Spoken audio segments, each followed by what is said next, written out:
Are you ready? Hey, think you can tell us what to do? You think you can tell us what to wear? You think that you're better? Well, you better get ready.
What a great song to lead us in for this comeback.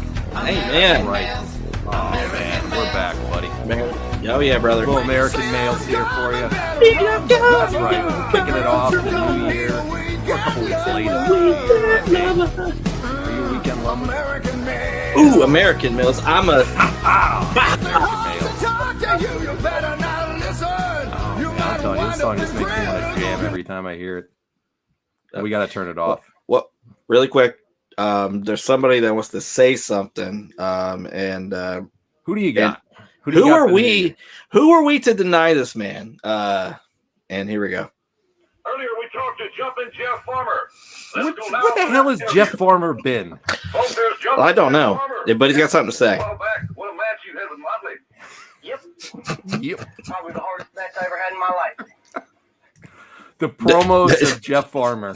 What more can be said? That's a blast from the past right there. Yep. We're right on into the future. We're here on the Retro Wrestling Revival. We're here tonight. We're going to be doing some Attitude Era stuff, little new premise, little format we're going to be doing here to the show. So what we're going to be doing here, Brother Martin, is we're going to be alternating every week. 1 week on a Monday night, we're going to be doing Monday Night Raw. The next week, we're going to alternate, and we're going to do the same day for Monday Nitro. We're going to relive the wars. We're going to go back, and then at the end of that week, when we're done watching Nitro will be the last one we watch every time. We'll make our determinations on what is the best show. So 1 week we're going to do Raw. 1 week we'll do the next Nitro. Pay-per-views we'll throw in there, and we'll sprinkle in there as well. Gonna be fun, Brother Martin. How you doing, man? Man, I'm doing phenomenal. I am excited, man. The band is back together, and we are here to have some fun, man. We are here to rock it out, man, and we are here to be like the American dream. We are here to entertain the masses, baby. And I'm gonna tell you this right now, for the people out there that are wondering, okay, well, if you guys are doing the Monday Night Wars, why are you starting on the date that you're starting? Okay, it's simple as this. Me and John, we have started back all the way at the first ever Nitro. And right now we are at the point to where we are in April of 1997. So we figured, why not do Raw simultaneously with Nitro within this timeline. So there We you left off right after Spring Stampede in 1997 is where we left off last year on the series. So we're just going to restart it. So if you want to go back and watch some of the old Nitros from that time, you can go back in the archives and check them out if you want. We left off at Spring Stampede. We watched the show after. It was dreadfully terrible. And we didn't want to subject anybody to that one because it was really bad. And we kind of taped it in advance. So we're going to leave that one out. We're just going to skip to the 14th of the year. Yes. Now let's talk about what's going on in WWF at this point before we get into the show. And if you guys want to get loaded up and watch the show with us, head on over to the Peacock app. That's the easiest place to watch it. And it's all WWE's content's right over there. I'm sure you can find this somewhere else, but we're going to send you the Peacock app. And all you got to do is look up April 14th, 1997, season 5 on Peacock. Look up Monday Night Raw, season 5 right there. You'll find it. So April 14th, 1997. What's going on here? It's right after WrestleMania 13 at this point. And Undertaker is your new champ, and they're looking to determine who's going to be the number 1 contender for the belt.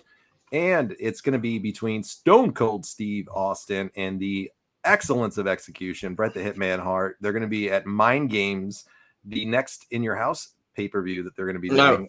That'll be next time we watch after this Raw. That will be on the pay-per-view because it's going to be this upcoming week for them in history. Revenge of the Taker. Yep, Revenge of the Taker. The Mind Games is in September. Okay, gotcha. Revenge of the Taker, whatever it is, whatever they got there. So it's going to be, that's going to determine who's going to take on Taker in May in the pay-per-view. So it's going to be Austin versus Bret Hart in that match. Stone Cold is on the up and up. They had that legendary match at WrestleMania and just tore the house down in that thing. Now they're going to be having that big rematch here at the In Your House pay-per-view next week, but we got to lead up to that point. So this is where we're at tonight. Also on the show tonight, Chris, is one of your all-time favorites is going to be in the main event tonight. Can you take a guess who that might be? You got it right there. Wake up, Ahmed. Get up. Oh, shit. We're doing a show here, Ahmed. Come on. Sorry, my bad. Ahmed Johnson is going to hopefully be awake here because he's in the main event tonight to take on Crush. We got the Headbangers on the show tonight. Once again, the Bret Hart, Stone Cold Steve Austin rivalry. I believe we got a Henry Godwin appearance on the show tonight. Maybe Henry. H. Going to be fun. We're going to have a good time tonight. Chris, are you ready? I am ready, brother. And just really, really quick, fun fact for you. In my opinion, April 14th, 1997, Mr. Keaton.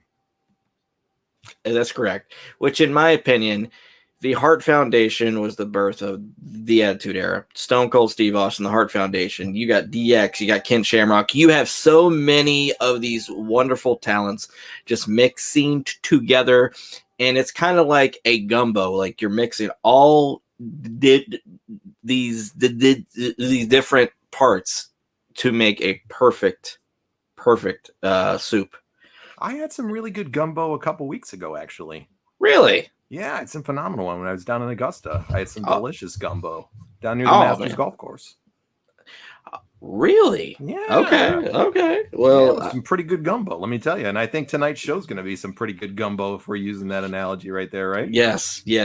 A gumbo of greatness, because honestly, like the roster at this time, stacked. Loaded, this is a fun time to be a wrestling fan, folks. So if you're a wrestling fan and you want to go back and relive some history, this is a fun time to go back and relive. Especially Bret Hart fan. Oh, dude, Bret Hart's one of my all-time favorites. I always love watching Bret at this time frame, and you can't help it. You got to love. You're going to see the onslaught of, a young Rock that's going to be coming up now this year. It's going to become a big part of the show. You got Taker in his prime. You got, all the big players on this side for WWF. Stone Cold Steve Austin, Bret Hart's still there till later on this year. Come on, you got Owen Hart, you got the Hart Foundation gimmicks, you got DX, you got everything, man. Like, it's a great time to be a wrestling fan. And this is a crazy take right here, but this is the God honest truth. If it wasn't for Bret Hart, Stone Cold and Vince McMahon would not have had the hottest feud of the Attitude Era. You're thinking to yourself, Chris, how is that? Because the whole controversy with like the Bret Hart thing, with like the contracts and all that stuff, led to the birth of the Mr. McMahon character, which led to the feud between Austin and McMahon. which lots to look up to in the future. A lot or to look forward to here in the future. Lots I'm to look excited. forward to in the future. Let's get on into it, Chris. Let's hit the Peacock app right now. Let's check it out. Once again, April 14th, 1997. Let's hit the is cup, date, baby. everybody. So if you want to watch with us, go on over to Peacock. If not, just hang on tight and we'll have some fun. All right, Chris, I'm going to hit play right now. Are you ready to go, man? Yep. All right. Hit it, Jeff Farmer. 3, 2, 2, 1. Hit what? that play button. Here we go. All right. Oh, man, it's starting out good. Presented in the most complete form possible due to the original production. Being shitty. Basically, what it's saying is that this stuff was on videotape. So, yeah. I love these old intros, too, for the WWF at this point. The World Wrestling Federation. The World Wrestling. Here we go. What a great intro this was for Raw, too. Oh, God, I love it. What's your timestamp? I'm sorry. So I'm not. Timestamp is 37 seconds. Okay, now I'm on 37. All right. All right. Dude, this man. He's kicking it down. He's awake right now. Wake up, Ahmed. Come on. What? Come on, Terry. Get up. Let's go. Wake up, Ahmed. It's okay. Dude, the song, I love it. Apparently, the original Raw is War theme. It was by Marilyn Manson, The Beautiful People. I think this is my favorite song from the Monday Night Raw era, all the years and all the shows and all the songs they've had. I think this is my favorite song they had for it. I'd say this and the one from 2002, the Across the Nation theme. Across the nation, it all. I believe this summer is when I went to my first Monday Night Raw, and it's going to be on. I think it's going to be on this later on this summer. Really? 97, I think it was when I went to Monday Night Raw. Was it the Poughkeepsie, New York show? No, it was Binghamton, closer to where I live. So Okay, we were, Binghamton's about 15-20 minutes from where I live. Yeah. So what, right there. What do you got against Poughkeepsie? I what don't the fuck they ever do to you? Poughkeepsie. I got cousins and shit in Poughkeepsie. They're good. You're the people. one starting shit, dude. Like, Don't with be Poughkeepsie. talking no shit about Poughkeepsie and putting words in my mouth. All right, we're not mincing words here on that shit. All right, I'm a Poughkeepsie fan. I get heat by blinking. Okay, I don't want the people in Poughkeepsie to come after me now. Oh God, yeah. Well, oh yes, what a rush. Yeah, my Yes. favorite tag team of all time, the Legion of Doom. The greatest of all time, hands down.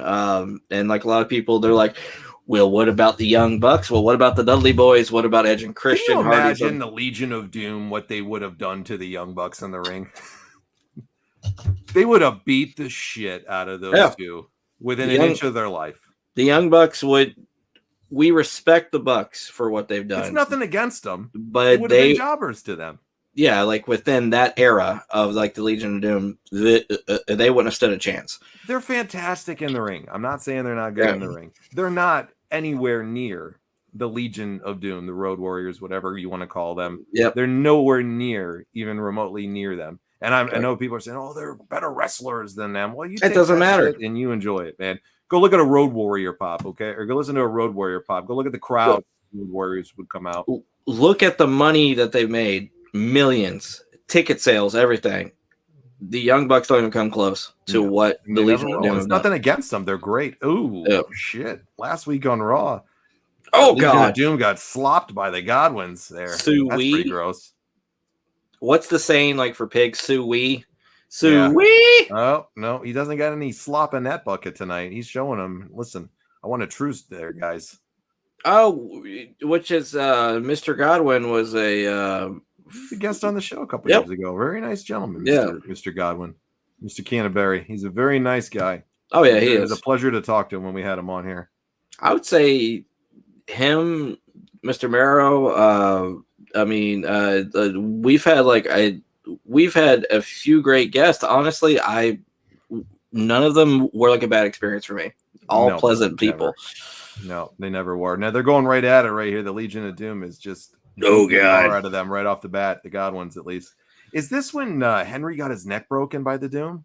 I do not remember, to be honest with you. This might have been right around the time that Henry got his neck broken from the Doomsday Device. The Godwins were a good tag team as well. They were extremely underappreciated.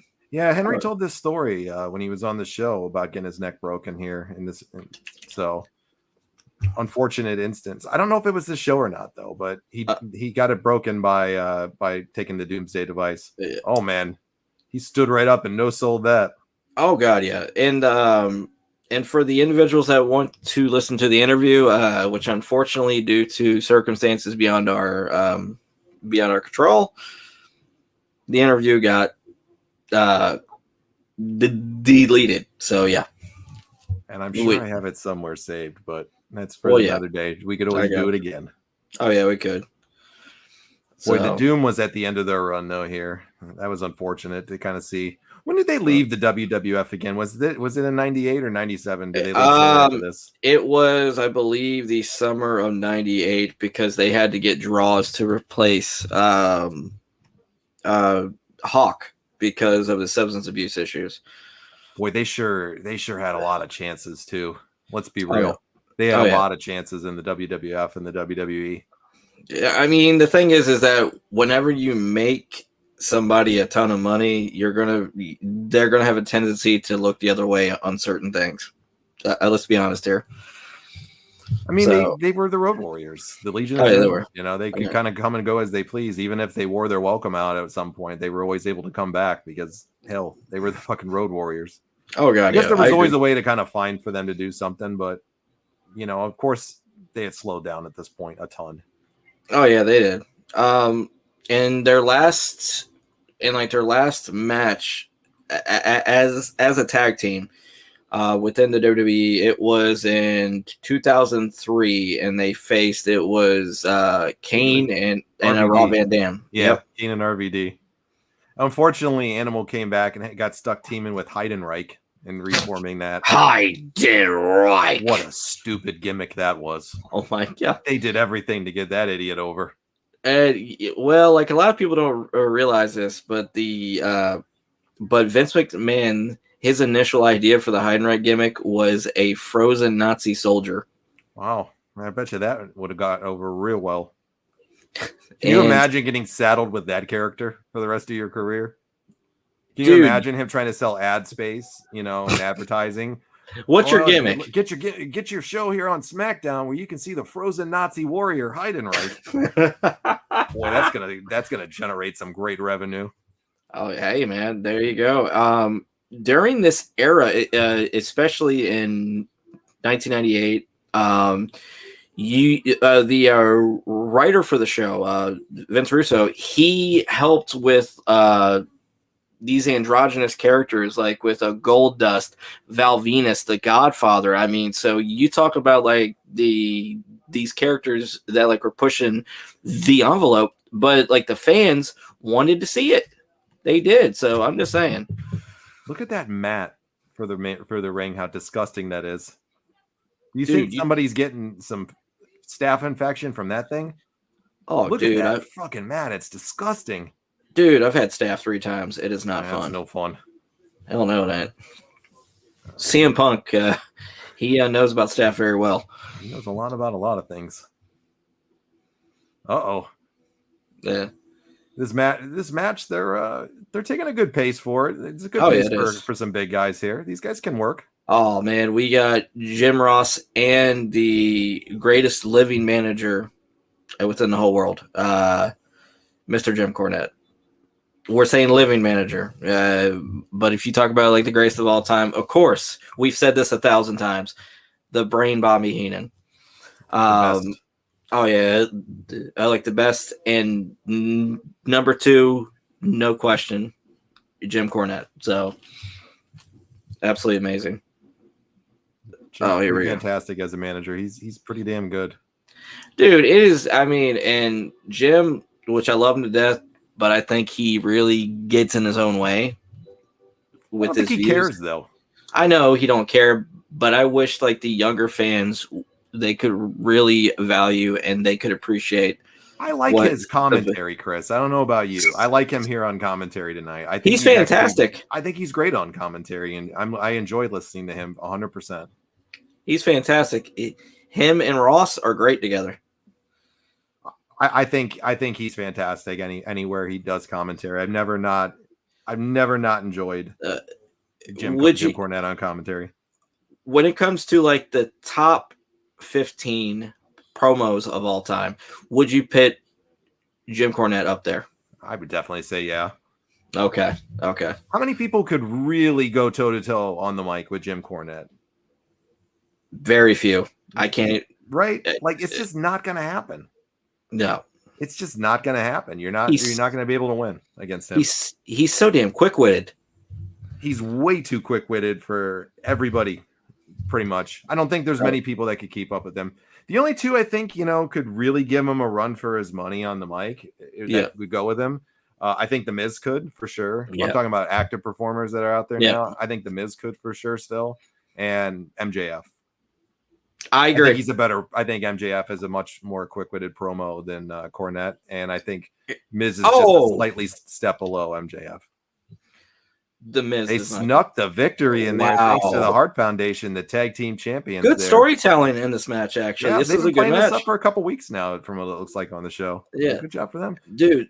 My favorite version of the tag team titles ever. Absolutely, I love those belts. Are they live streaming from South America too? Okay. South Africa, excuse me. Okay. Live streaming. Yeah. Honky Tonk Man is on commentary for the South Africa show. Can you believe the Honky Tonk Man? Wait. So it was Vince McMahon and Jim Cornette. I apologize. Okay. So they're bouncing back and forth between wherever they're doing this Raw and then this show in South Africa here. He does not want to be Billy Gunn here, or not Billy Gunn. What's his name? Road Dogg. Road Dogg does not want to be the next Honky Tonk Man. That's not happening. No, that's not happening for Jesse James. This is planting the seeds for the birth of one of the greatest tag teams of the Attitude Era, which is the New Age Outlaws. So they're a hell of a team, that's for sure. Daniel's here. What's happening, Daniel? What's up, brother? How you doing? Raw. Daniel, if you're just joining us now, the timestamp is right now. Anybody that's watching. Right over on Peacock, April 14th, 1997. Timestamp for us, if you want to watch along with us, is 11 minutes and 52 seconds. That is where we are at right now. They are recapping China absolutely crushing everybody. Boy, she was a hell of a performer, too, in her time. She was. You talk about a female that laid the foundation for like the modern women's revolution. China does not get nearly the love that she deserves. Do you agree with that? Absolutely. She's amazing. Freaking Triple H never would have been and became what he became if it wasn't for China. And not many people will have the balls to say that. I do. Yeah, I know you do. I got nothing to lose on it. Not like I worked there. Yeah. Triple H would not have become what he became if it wasn't for China. I agree. And it was a flat gimmick every time, always playing that the blue collar snob, that same Connecticut, yuppie, whatever gimmick that he would do. It was the same thing. It never got over, ever. And she added that extra spice. Yep. To make it good. She was that extra sizzle to his steak. Mixed with Shawn Michaels, they all a perfect judge, and Rick Rude. Absolutely. Rick Rude is a big part of it later on, too. The credibility that Rick Rude gave him when he came to DX and was doing that stuff with them, 100%. And, that doesn't mean Triple H wasn't a fantastic performer at this point. He was a great performer. He just had fallen short so many times. He wasn't being looked at as a main eventer yet at this point. No. At all. Like, he was not being looked at as a main eventer. He was a mid-card guy.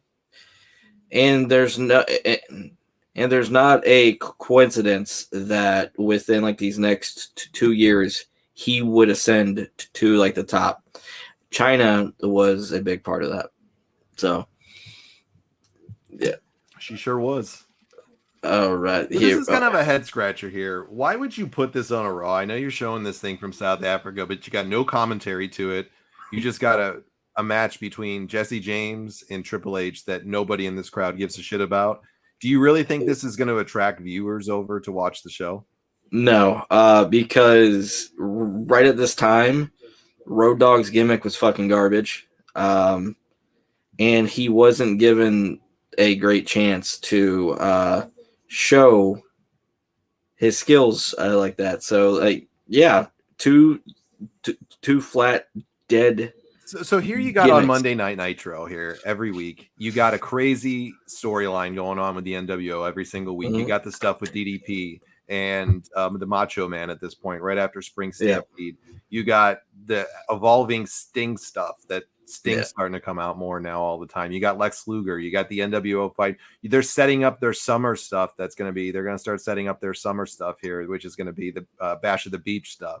That they're going to do. Luger's title reign is coming here, and this is what they're putting on WWF at this point.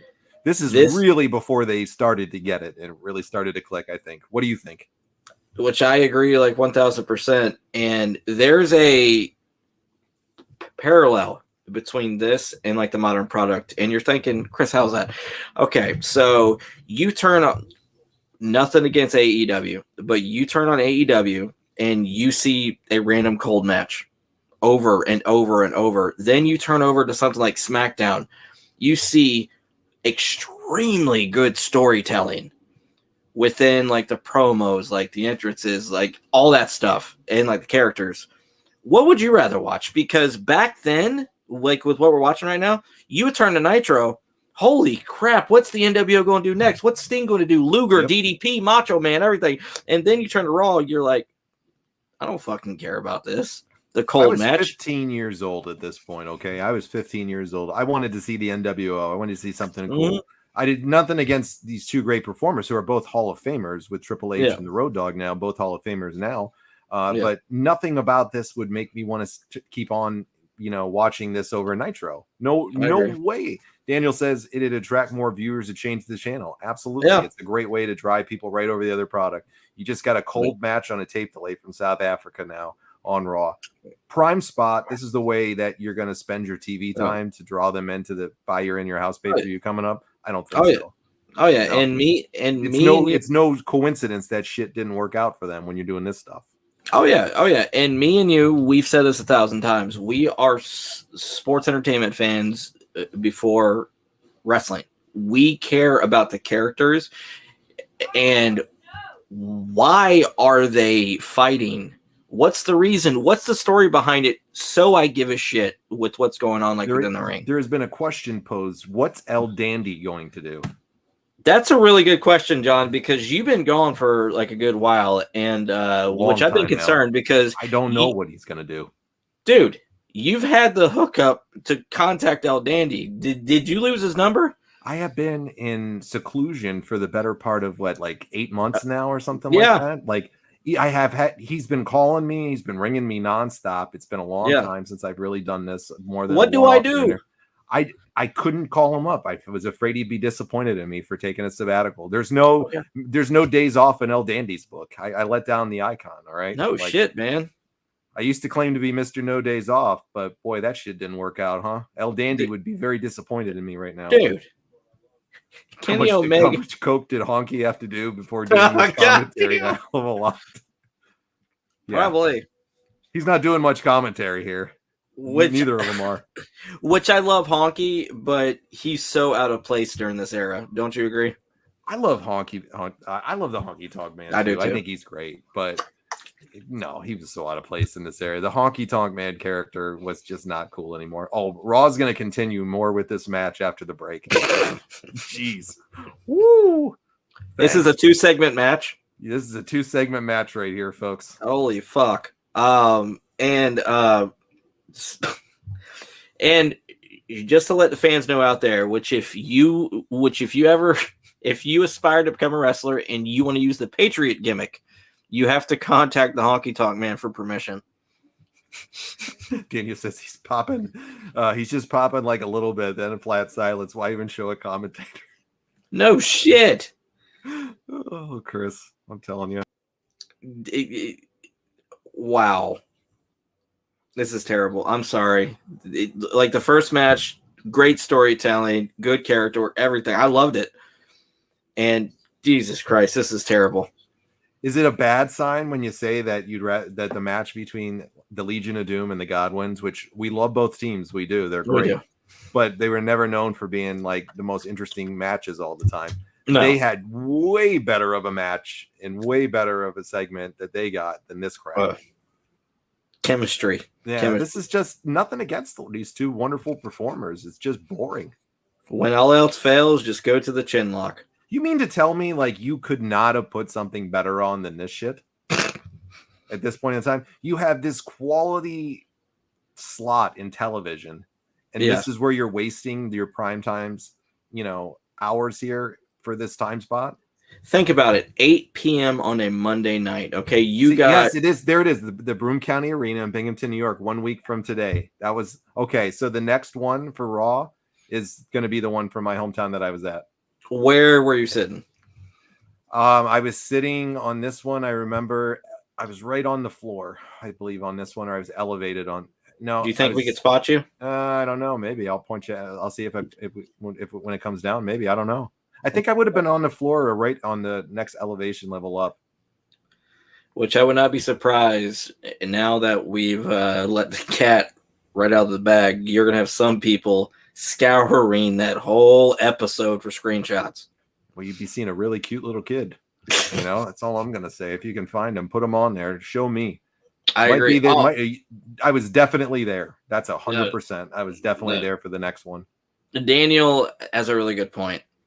If I remember correctly, it's the Stone Cold and Bret segment where Bret is in the ambulance and Austin beats the shit out of him. But that's awesome. I believe that's what it is. Did Bret get surgery? Is that why he had his knee? If I remember correctly, he had a knee problem. Okay, so it was a way to write him off the storyline, if I remember correctly. So when we get to that, I'm gonna be looking forward to it because this will be from. I saw this as a kid live. It's a first for this show. I've never, in all the years I've done this, I've never watched a show on here that I was actually at live as a kid. And the crazy part about it is that Bret was doing phenomenal character work in a wheelchair. Yeah, it was good. Yes, it was real good. If that's the Raw, that's the one I remember. I'm pretty sure that's it. Was that whenever Shawn Michaels super kicked him in the face, or was that into the wheelchair? And then it's one where Austin's driving the ambulance on the way out. Oh God, I love it. Daniel says Shawn Michaels and Bret Hart probably couldn't appear to fill time, probably pulling each other's hair backstage. Yeah, they were having a few bitch fights back in the day, huh? You think they were having sunny days? Maybe. That episode of Raw helped make Austin with all the chaos he pulled on Bret that night. It was even better live, Daniel. Yeah. It was one of those tremendous moments live where you go to see. Which I can imagine the pop, dude. It was crazy as a kid. And Stone Cold was just getting over like crazy with the fans at that point. They were so hot for the angle. They were so hot for the two characters. Bret he would draw tremendous heat for him playing as a heel at this point. He was so good as a heel at this time. And Bret was a genius for choosing Steve Austin for the WrestleMania match. Absolutely. Absolutely. There's so much more they could have done later on if Bret Hart would have stayed there later on down the road. There's so much more they could have done with him. It's a real shame Bret had to go to WCW and waste his time. Bret does not get the credit he deserves by any stretch of the imagination, like with him helping freaking plant the seeds for the Attitude Era, man. I'm just saying at this time, in my opinion, you tell me if you disagree. Anybody out there, if you watch this now or later, tell me if you disagree.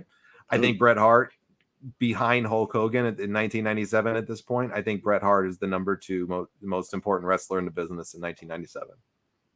I would say you are 1,000% right. I would say Hogan, Bret, Austin. Austin's getting there. He's not there yet. He's getting Luger. There. Bret's getting him over. Luger's 100%. Luger's right up there. Sting. The whole Sting stuff.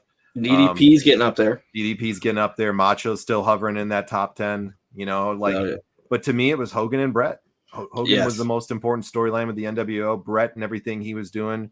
Bret led the charge, and him as a heel was the best work that he did throughout his career, in my opinion. That's my opinion, though. Other people might disagree. Bret Hart, to me, right now at this juncture of where the shows are at, Bret Hart is the number 2 most important wrestler in the world at this point, right behind Hulk Hogan. He owned the year 1997. Dude, he owned a lot of it. Bret doesn't go to WCW. Do you think Mania 14 is Austin versus Bret, where Austin finally gets the clean win and shove? I think it could have been 100%. Just imagine, man. Yeah, for the world title, could have been. And Austin was a made man at that point too. He was a made man. Oh God, here we go. Salvatore Sincere. He was the most important player. Damn right he was, Daniel. What about El Dandy? I mean, was he a very important player in 1997? We don't even need to include him on the list, okay? No. When you think of the GOAT, Yes. you think of El Dandy. Hell yeah, man. Why is Honky sitting over here in the camera? What is he saying? You can't hear anything. They like the Honky Tonk Man so little in WWE to this point, still to this day, that they just muted him out of the entire commentary that he was doing, I guess. Nothing for Honky. He's a Hall of Famer, though. No, he's not. He's still not in the Hall of Fame. No, Yes, he did he go in is. the Hall of Fame. You're right. He did go in the Hall of Fame. A few years ago. Yeah, that was after he said he would never go in and he would never take it. Well, that payday was awfully nice. Yeah, you're right. He did go in. That's like the Steiner brothers. I'm just saying. Come on. A lot of people say they won't do something, and then when it comes down to it, they sure as hell do. I think, honestly, the individual that really should be in the Hall of Fame that still isn't is Lex Luger. I hope that Lex goes... Wait. Yeah. Which I hope that Lex go in before he passes. I hope Lex gets in. He deserves to go in, too. Him and Sid Vicious. Look at those microphones that they would use back in the day in the headsets. Dude. It looks like he's on G.I. Joe, you know? And he's on G.I. Joe back in the 80s cartoons. Yes, I love this. On the microphone, Honky. Let's go. Honky, I'm going to whip your ass. I'm not going to wait until the pay-per-view. I want your old crippled ass right now. I'll get the replica of the Intercontinental title and shove it up your rectal cavity, and you'll sing Honka Honka Burning Rectal Daniel makes a Cavity. good point here, Chris. Honky, I'll never go to the Hall of Fame. Runs out of Coke money. Honky, I'll go in. Yes. Amen. I do like the Honky Tonk Man, though. I always thought he was fun. Yes. He was a great heel in the late 80s or in the 80s and into the early 90s. He was a great heel. He was a phenomenal character. I'm without a doubt. He gets a free pass always with me. The guy literally had to do a tag team with the most miserable son of a bitch in the world. Greg the Hammer Valentine, all right? Oh, and you're going to be going to a local show to do coverage for our brand. Guy. I am not paying $1 to go see the fucking Hammer, okay? But you paid for a shin guard for me. That was different. That wasn't directly coming from him. It was from another auction that I got it from for you. And I got it for next to nothing. I think I bought it for $10. All right. So I got an expensive gift. I ain't going near the 10 minutes away that the Hammer's going to be. I don't want to see that motherfucker at any point in time. Yeah. Honky gets a free pass for dealing with the Hammer. Oh my God. Look at Sable here. Wow. How you doing? Hey, how you doing? And one of our heroes is Mr. Mark Marrow. He was truly blessed for a long period of time. And then some. Yes. And then some. So, yeah. What is with their audio and the mics tonight? Like when they were giving Hulk Hogan the mic last week on the Raw 30th anniversary? Were you able to watch a whole show like live here, and you can't even listen to what they're saying? No shit. Were you able to watch the 30th anniversary show? I did not at all. I didn't see 1 minute of it. I won't sit down. I don't have cable unless it's baseball season. I gotcha. So the only time I'll ever have any type of live cable is during baseball season because I have to watch the Mets every night. I gotcha. Because the show was okay. I mean, it wasn't. They're definitely doing it. Oh yeah, it did. But of course, like the Bella Twins were on social media blasting the WWE because they didn't show more females on the show. So, all right, Chris, here's something to pay attention to. Okay, so Rock's coming out. He's still a baby face at this point, a little bit, I guess. You can see the change in his demeanor at this point, though. Look at him even as he's coming out. Oh yeah, this was the birth. Well, like the seeds being planted. You can see really that he's getting comfortable with himself right now. Oh yeah. You can see that he's finding a way to resonate with the crowd in some way, shape, or form.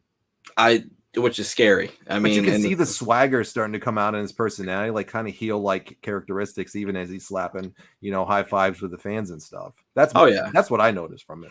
Oh yeah, brother. And the thing is that it's crazy to think you see him back then, and then what he became, one of the biggest characters in the history of wrestling and the biggest movie star in the whole freaking world, man.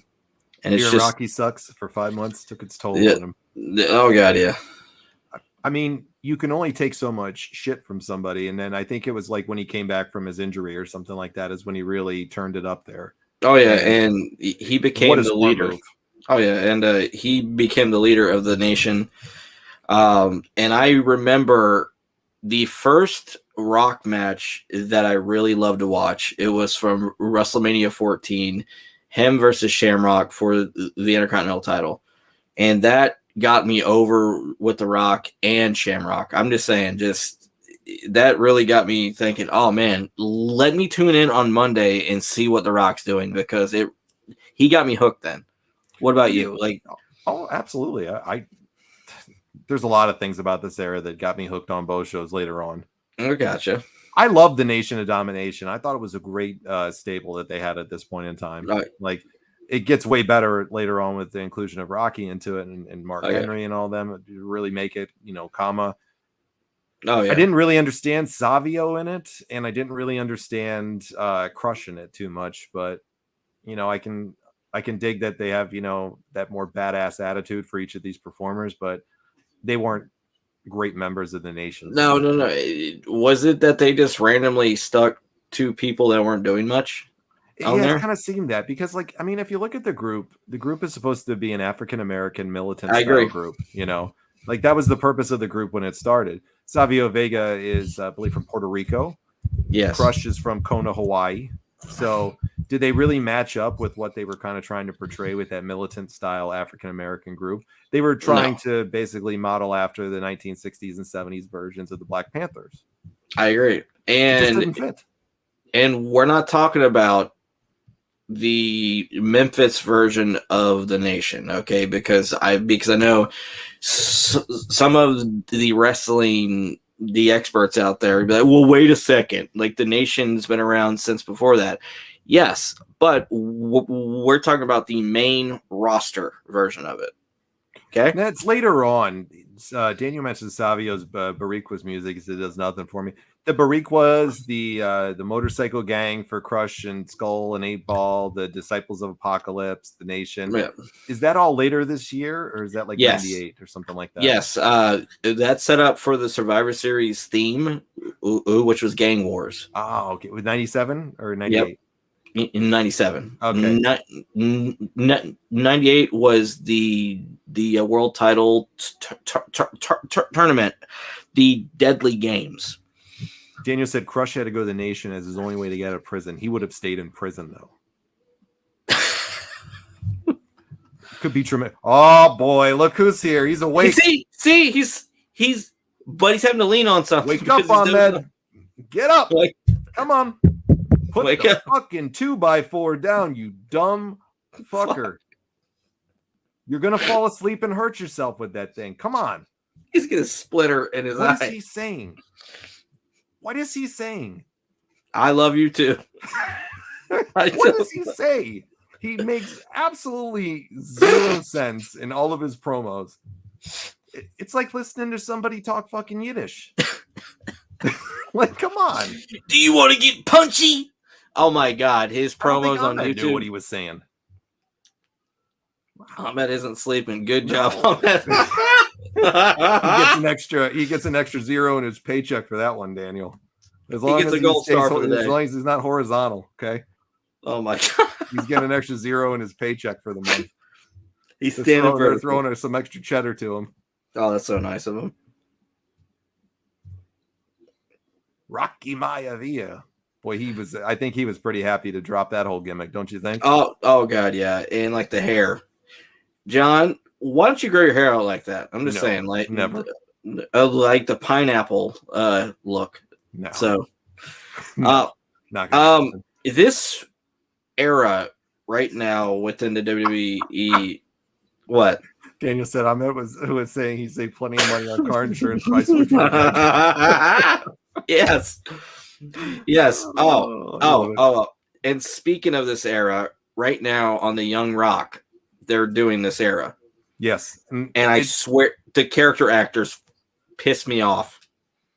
Yeah, it's actually one of the reasons I kind of went to this format, because I was watching the old episodes of Young Rock for this Really? season here, and it really kind of motivated me, because it made me kind of think. I'm like, what's a fun thing that and I know some people do that style of a show too, so I get other people do it. It's not like we're the only ones doing there or anything like that, but I just love that era. It was my favorite era of wrestling, 100%. This time frame, and what a better way to relive it than seeing the two shows that we tuned into every single week. Oh god, yeah. And when it comes to like the character actors on like Young Rock, who do you think closely does the best wrestlers justice? For me, it was Andre. I was going to say Andre. Yeah. The rest of them just don't really do it for me all the time. I like the guy that plays Downtown Bruno. I think he's pretty good. I think Rocky's dad, Rocky Johnson, is great. I think he's phenomenal. The rest of them, The Samoans are funny. They're kind of funny, goofy, and all that stuff. Like I like his mom. I think his mom's great. I think his wife is great in it. The Rock's mom. I think she's really good. But what about the Steve Austin one? He's terrible. And the Undertaker? The Undertaker's terrible. The Ric Flair one is terrible. Triple H guy, I can kind of see like he acts like him, like a dick. Yeah. Like you could see that. Doesn't look at all really like him. He looks like Tyler Breeze. Yes, he does. Yes, he looks like Tyler Breeze from the more modern era that maybe some people remember. Yeah. Whatever happened to him? He got fired and never did anything again, right? Tyler Breeze, he's on the independent scene, and he's got a very popular video game channel on YouTube with Xavier Woods. Again, you said you can never go wrong with 97. You literally see everyone growing to superstars. Yeah. I mean, think about, just like we were talking about earlier, the people that were massive stars, and even the ones that were growing their massive stars. Bret Hart, massive star at this time, and it really just grown into his role through the years, and it's just getting better and better week by week. Shawn Michaels now, massive star. Eventually they're going to start building, Triple H up shortly as well to turn him into a big player. You got the Rock coming up. You got the Nation of Domination stuff that's going to be there in 97 for them, which is great too. I mean, you can just go down the list of people that became big time players in the business from just WWF. Now WCW had way bigger stars at this point. They did. On paper, at least. Later on down the road, though, if you were to put them up, what they became and the ones WCW had, WWF would kill them. But I agree. At this point in time, with how they were developed, that's my opinion. WCW had bigger stars. You're saying Sean Stasiak and Chuck Palumbo wouldn't measure up to The Rock or Austin? I don't know. Meat, yeah. Meat's pretty good. Yes. He's pretty good, but he wasn't Meat. Oh, look, here comes out. Ron Simmons is coming out right now. Farouk. Oh, man. Even like with one arm, would you fuck with Farouk? No. Yeah. What they say about him is everybody says it's true. He's unfuckwithable. They said that he is up there with Haku as one of the toughest men in all wrestling. What do you think takes that fight? I'd say, damn, that's a good point. I would love to see that, but I would have to say Haku probably would. Yeah, I got to go with Haku. I could never go against Haku. I agree. I'll tell you though, that would be to quote Jim Ross, that would be a slobber knocker between those two. I think someone would lose an eye, literally. Maybe more, maybe both. Maybe a Haku, nose, I could see fucking Haku biting his fucking nose off. Could you imagine those two if they really didn't like each other, which I'm sure they really like each other and respect each other in real life. Yeah. Like everybody says Ron Simmons and Haku are like two of the classiest gentlemen in the world. So I can't see anybody, those two ever had a crossword, but I'm just saying for a dream matchup in a real life fight, boy, that would be a fucking battle of some beasts right there between those two. Yeah, it would. Oh god, yeah. So boy, those two are as tough as they come. I mean, here's Ron Simmons as an All-American, just redefined the defensive skills of that they had when he played college football. Defensive guy in the running for the Heisman. The guy was a savage. Oh yeah, he was. And then there's Haku. The guy beat 6 people up and had to be tased, maced, handcuffed, broke handcuffs, all the stories people tell with cops. And was still moving. Jesus Christ. Daniel said Haku and Simmons could walk into the worst bar in the world and ain't nobody's going to be messing with No. them. Dude, those two could walk into the worst bar in the world and probably fuck everybody up in there. I know.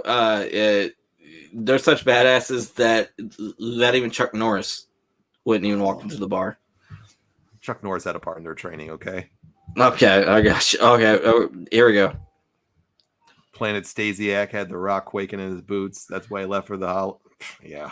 It's very He true, did. Daniel. That's very, very true right there.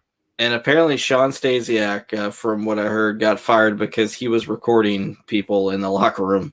Daniel said he's used to the handcuffs and mace. That's how Haku's like. God damn, I could. She got him ready for these big balls that he's getting in when he's on the road. Makes me, baby. He would probably use that mace or the pepper spray when they got him to season his food. That shit don't phase me. You can pepper spray me all night. Nah. Eating that shit up. You don't care. Oh God, yes, I agree with that. Bro, I would run the other direction if Haku was coming after me, and Lord knows I'm not fast anymore. And I would run faster than fucking Usain Bolt did in the Olympics. He's in his 60s or 70s now, but I still won't fuck with him. No, thank you. That would have been a hell of a fight, though. I don't know why. I just saw that when Ron came out. Like, Ron just sends off that vibe. Like, I'm the nicest dude in the world, but don't fuck with me. You fuck with me, I'm going to make sure that you never do that again. I agree. Hold on. Call the WWF hotline here. They blanked the number out, so we can't see it. So call 1-800-WWF Raw. There's the number, folks. It's $149 per minute, $249 for each additional minute. Chris, make sure you get your parents' permission, okay? I just want to let you know which I called it the other day, and it's a midget fetish sex line now. Uh-oh. Well, there we go. Send them on over there.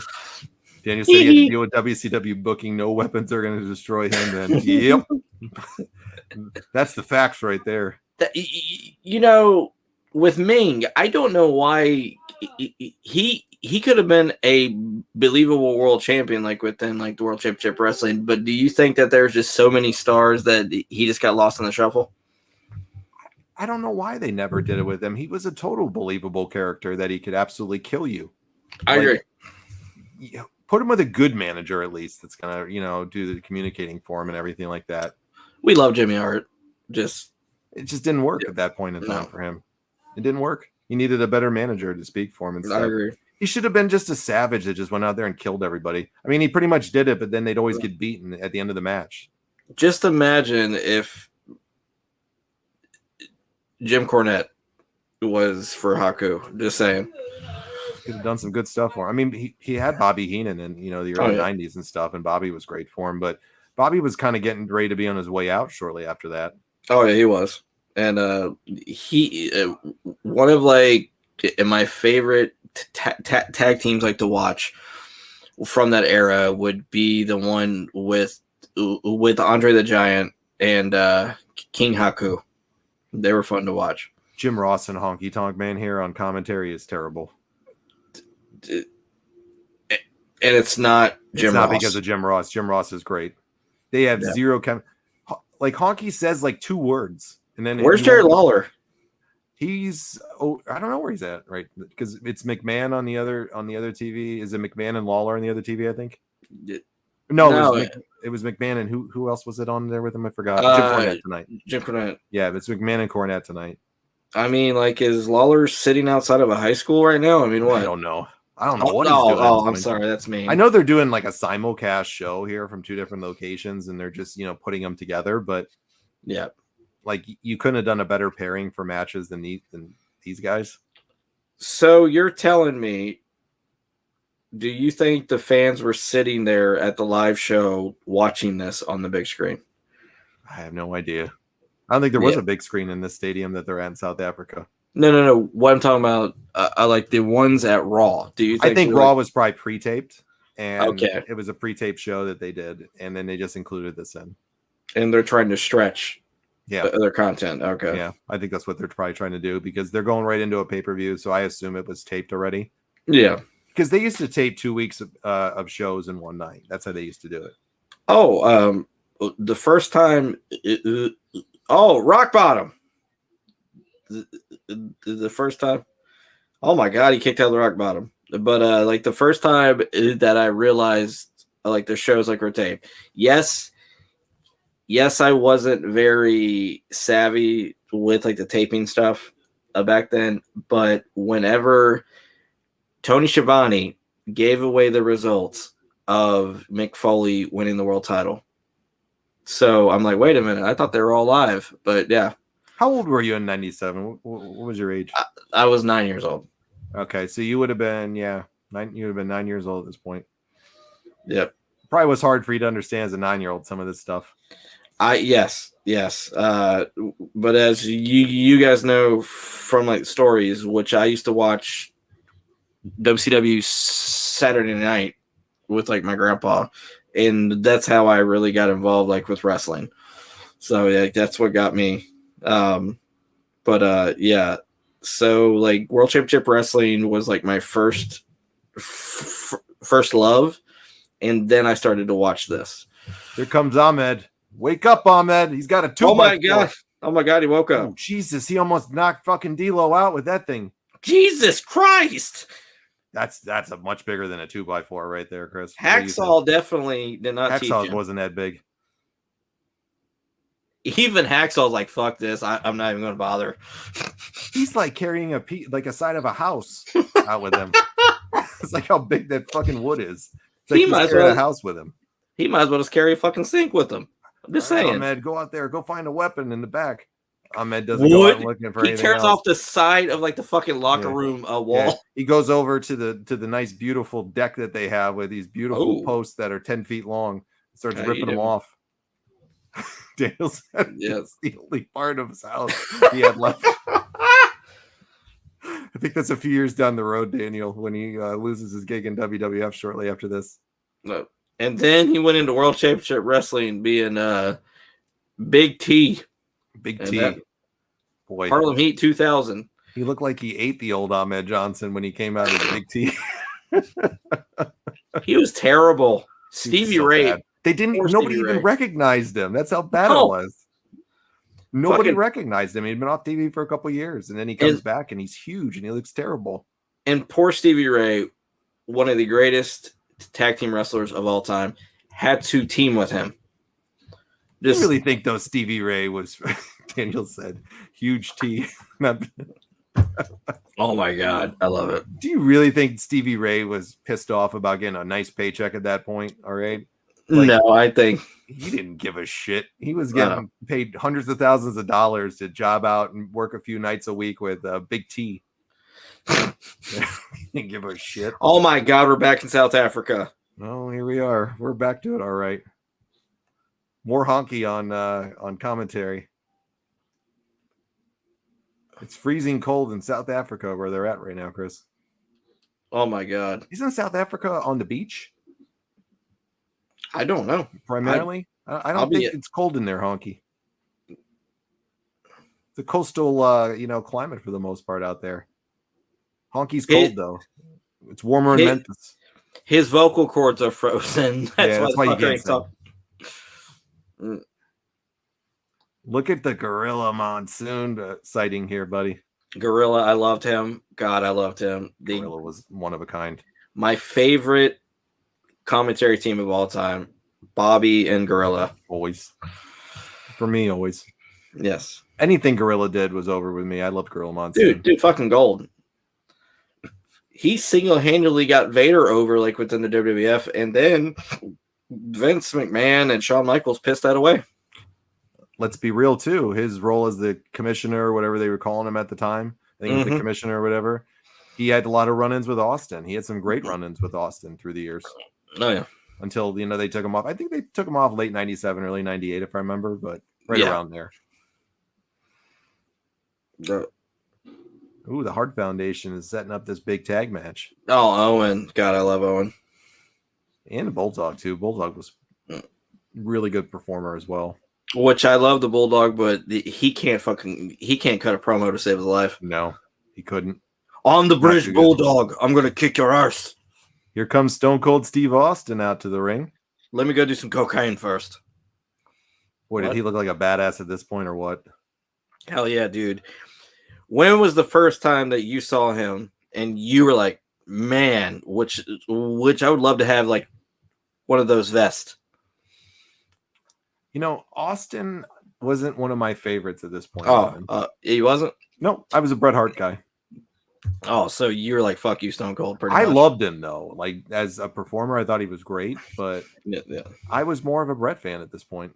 I gotcha. I mean, I love Austin and everything he did. I was just a bigger Bret Hart mark. I gotcha. That's just me though. Austin ripping Gorilla, a new one, was always amazing too. I agree. You know when Austin got over for me was WrestleMania 13 when they had that tremendous match with Bret. I remember just how good it was, and I've seen it so many times. One of my favorite matches through the years to watch was always that one. That's a staple one for me that I could go back to and watch it anytime, and I love it. Which I would put it up there in like the top 10 greatest WrestleMania matches of all time. I think so too. I think it's a very fair thing to put it right up there with it. Yeah. Those two had chemistry so much, just so good together. Man. They had such tremendous chemistry together. What they did within that match, it was pure art. I'm sorry, it was fucking art. Just a great from start to finish. Even the special referee with Ken Shamrock in there, everything just falls into place. I agree. The blood at the end, just they couldn't have done it better. Everything. What could they have done better for that? They couldn't have, and I know this isn't like a popular view, but I think his match with Austin was better than his Iron Man match with Shawn Michaels. I'm not a big fan of Iron Man matches. I'm not either. It's way too long for me. So way too long for me. For me, like the average match shouldn't go more than 30 minutes. Just saying. Because it'd be too much for me. Well, if you can't tell like a good story like within 20 to 30 minutes, then you got a problem.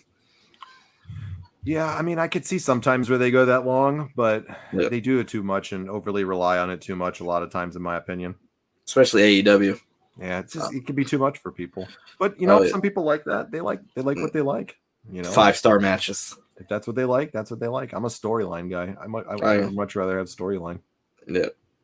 Like I walked into the Rumble this weekend and I haven't watched the show at all, so I really don't know much about what's going on except for the Sammy stuff. And I knew Cody was coming back and like the Bray Wyatt stuff. Yeah, the Bray Wyatt stuff. I knew about that, but I hadn't really watched it. So I went into it really blind this weekend and had no expectations. It was the first time I really watched wrestling in a long time. Other than I watched some of Survivor Series. I remember because we did a one-off show for that, but haven't really watched it other than that. I never miss the Rumble, no matter what. Even if I don't know what's going on, I want to watch the Rumble. Yeah, good match. They were all really good matches. Great promo by Steve Austin right there too. Oh God, yes. He's getting comfortable on the mic at this point, folks. Oh God, you could tell. Yeah, and he's feeling it. And once again, like back to Mr. Daniels' point, you're seeing these stars grow before our eyes. So like these seeds are being planted week by week. Oh my fucking God, we got the Sultan coming out. No, you mean we have the Iron Sheik out here? Okay. That's what Cheeky baby. Cheeky baby's here. Would you? Him and that jabroni, B. Brian Blair. B. Brian Blair. I'll break his back, throw him in the camel clutch, and I'll humble him. Bring up Hulk Hogan. Fuck you, Hulk. Cheeky baby. Sheik has held a grudge against Hogan since 1984. Do you realize this? He plays that gimmick up well. Whoever runs his Twitter and shit is hilarious. And when you give him a mic, he's got no problem to say whatever the hell comes out in his mind. You know how earlier we were talking about like the outlandish, like the androgynous characters, everything else. Goldust was one of the biggest, most successful wrestlers with like a shocking character. But that's got a lot to do like with the man, like that's behind the paint. And I loved Goldust as a character. I thought it was I too. Tremendous. Dustin is such a phenomenal, versatile performer. In my opinion, he is one of the individuals, one of the greatest wrestlers ever to never be world champion, but deserved it greatly. I know he had his demons through the years at certain points, but this guy was creative. He was innovative. He could do anything. I agree. He really could. And, you know, shout out to Dustin. Not that Dustin's ever going to watch this show. I'm sure his mama. You know, his mom just passed away, you know, a couple weeks ago or something, and terrible to hear that. It's, yeah. You know, me and you both know you lost your mom a few years ago. I just lost mine a few months ago. It sucks. So big prayers to him and his family on the loss of their mother. Oh yeah, and I know it's not much, Mr. Rhodes. Runnels, I'm sorry. I mean, like, let's be real here. Me and John, we have nothing but the utmost love and respect for the Rhodes family. And we're very, very grateful because honestly, you guys helped us get through some tough times with your performing. And thank you for that. And he's over with me anyways, because last week he got in a huge tip with this douchebag that runs this big time toy shows and stuff that they do around here.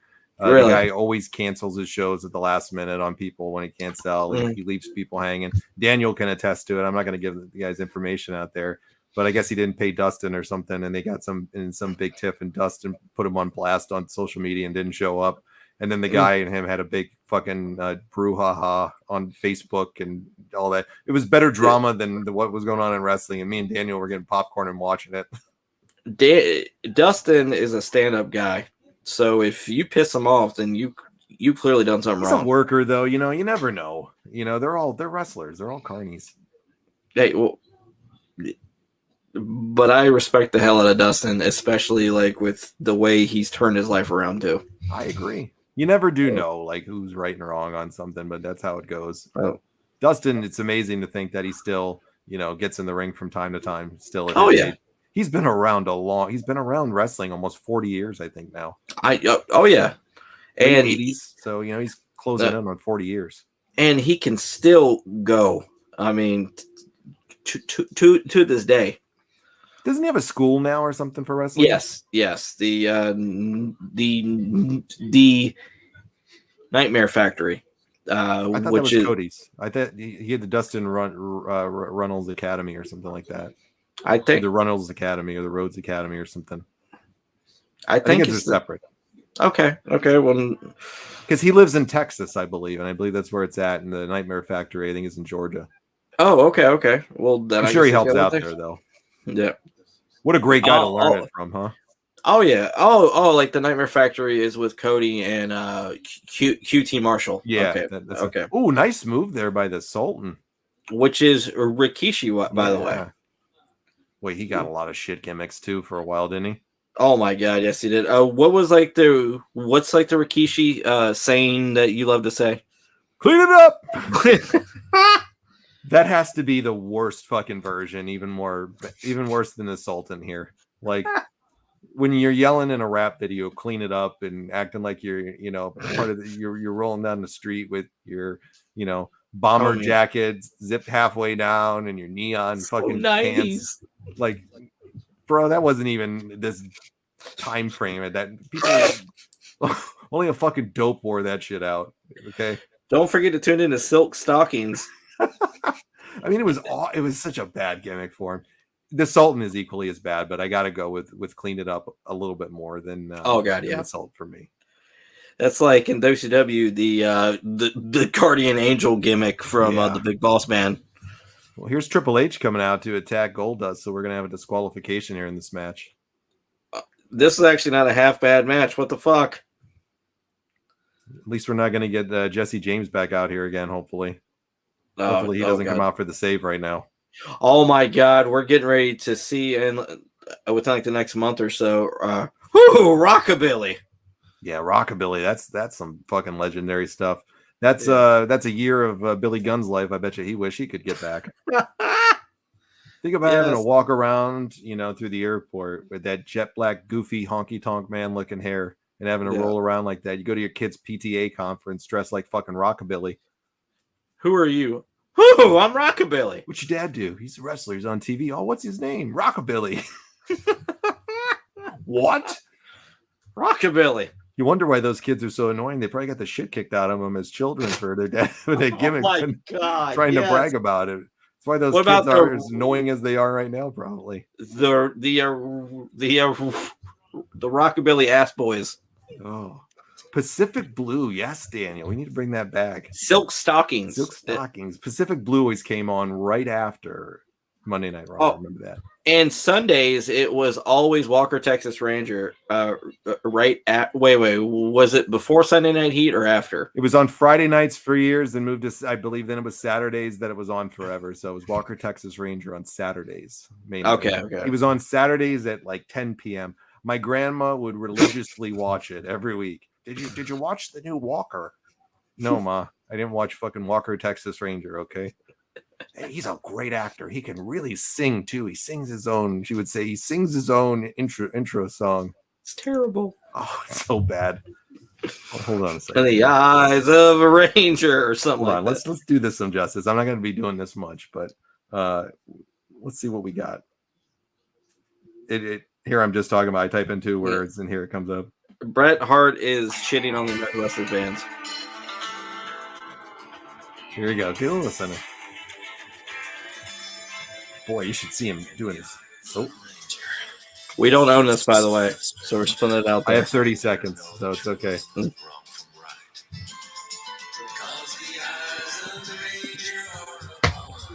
God damn, this is bad.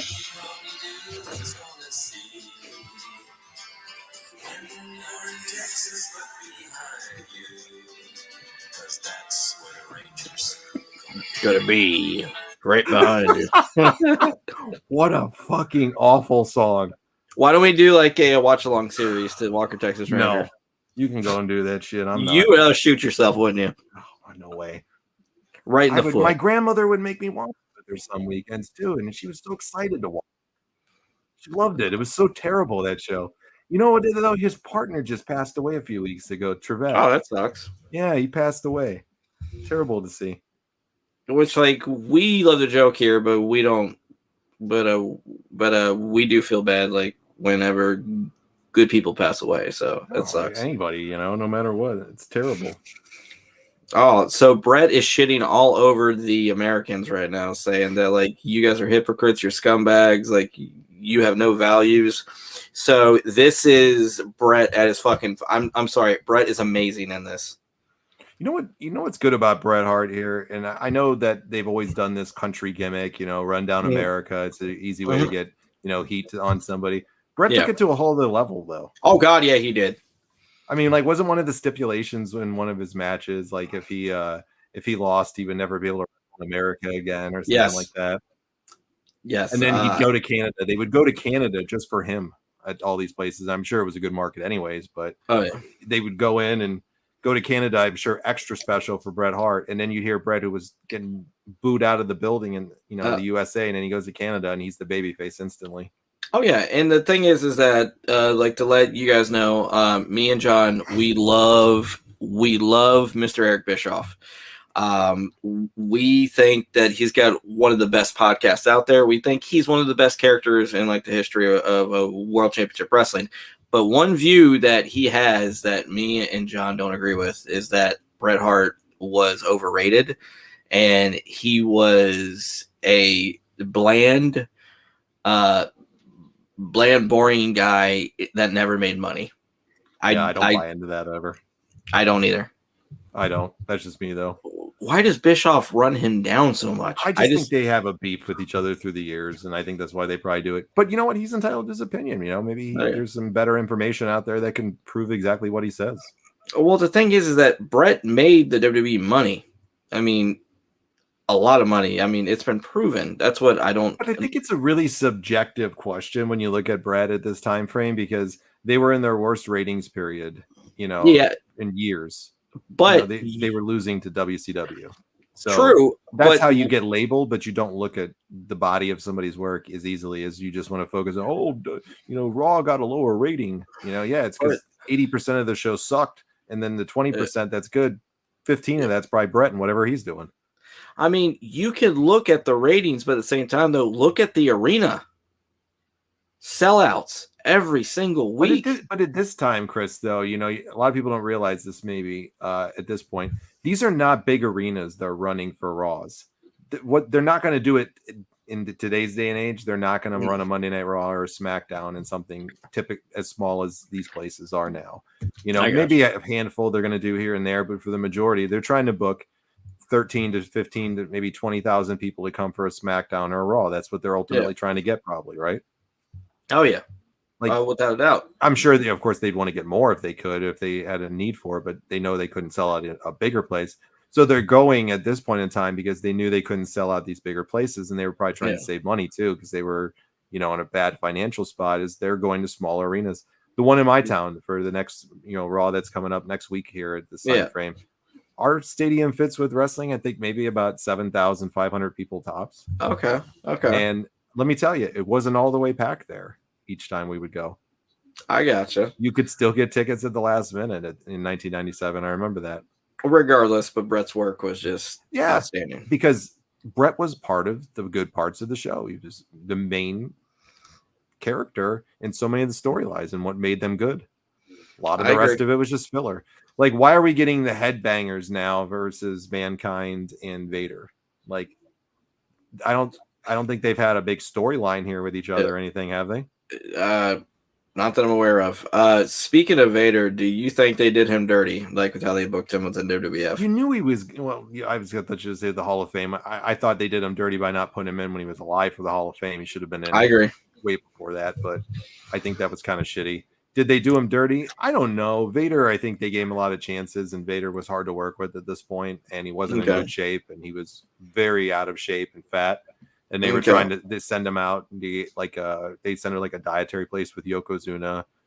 They actually turkey legs. Yeah, they gained weight when they were there because they were ordering food and shit, you know, all the time and not taking it seriously.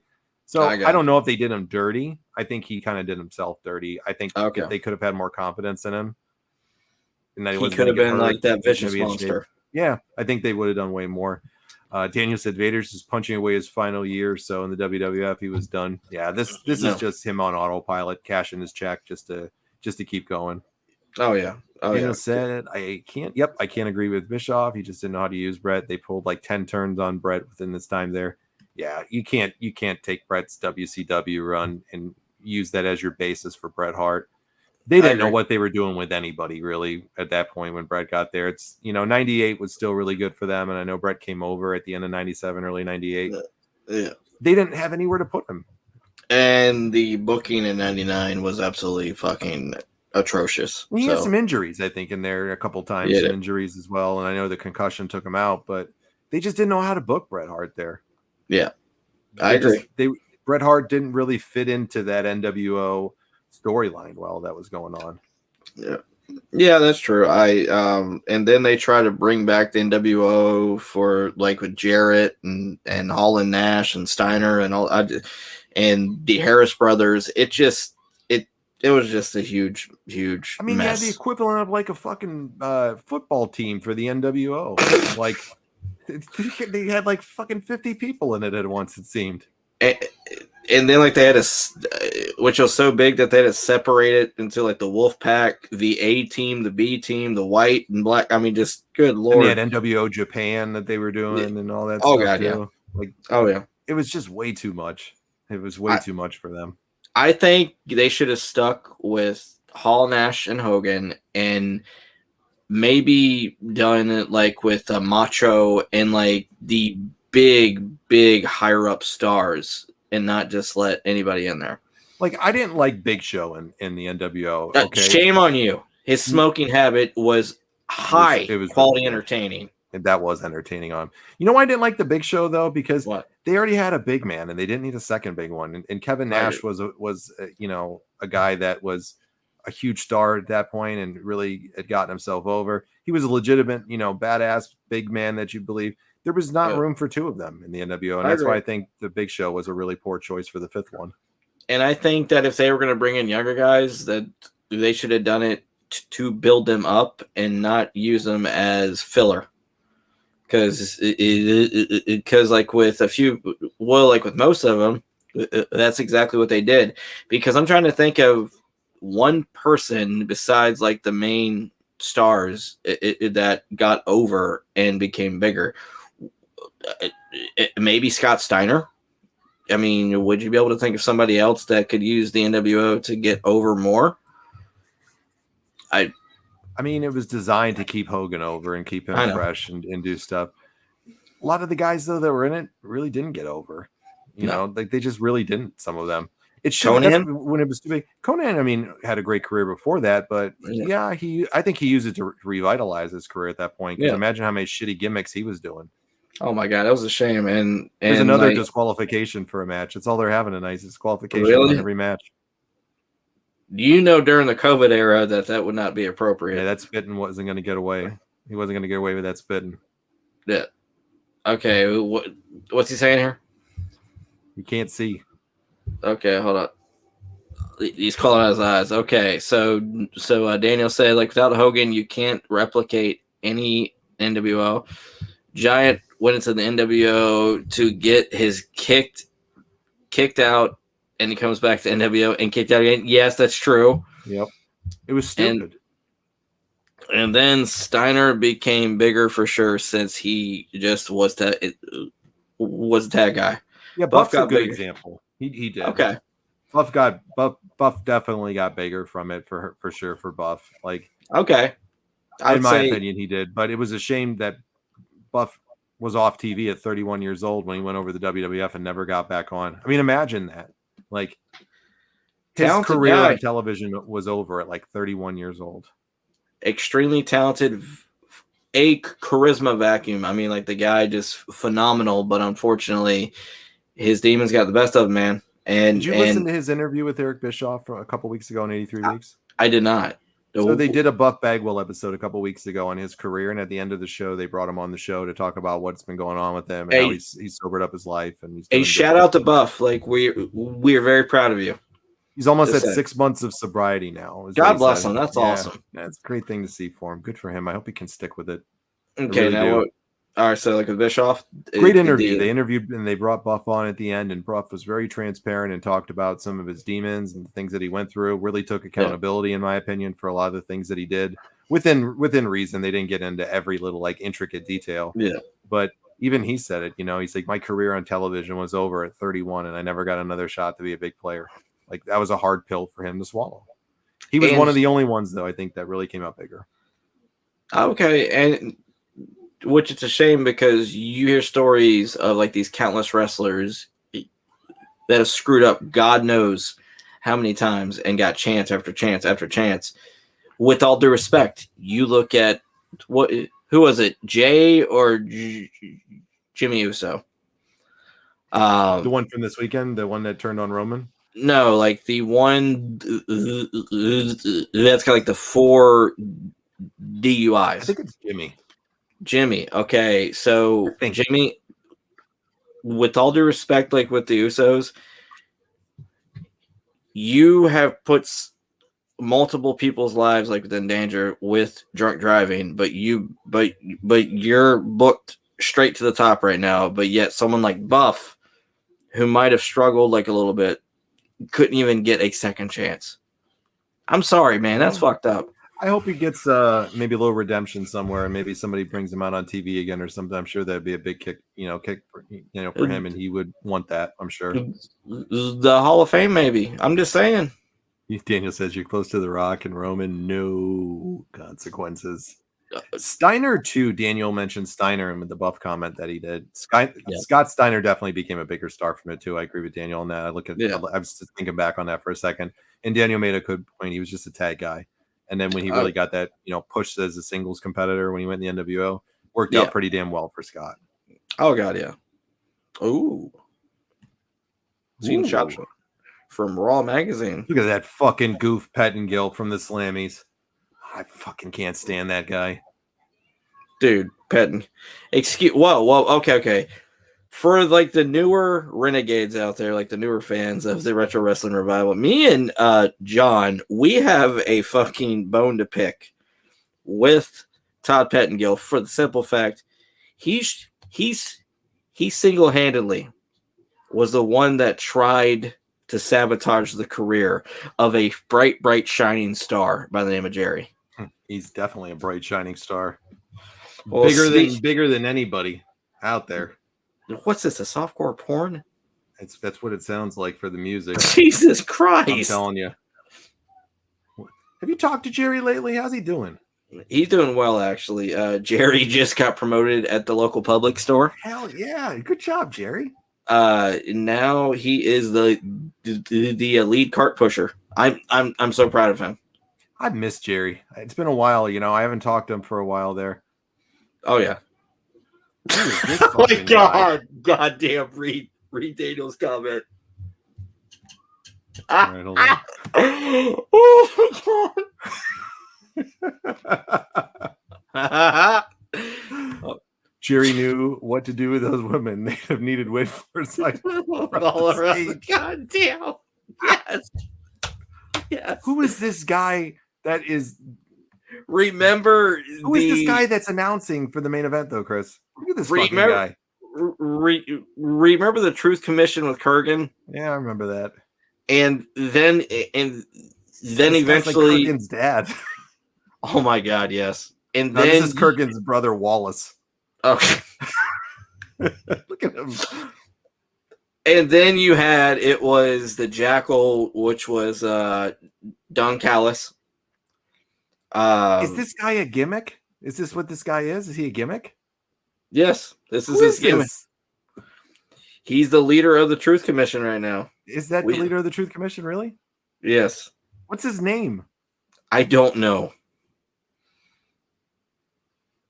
What? The crowd could Give two you could shits. hear a fucking pin drop in this audience here as this schmuck continues to ramble on. No one gives a shit, dude. Like, this guy's just rambling on, and nobody gives a shit. Nobody knows who he is, and nobody cares. He's got shit-eating grin, too. Whatever this guy's name is.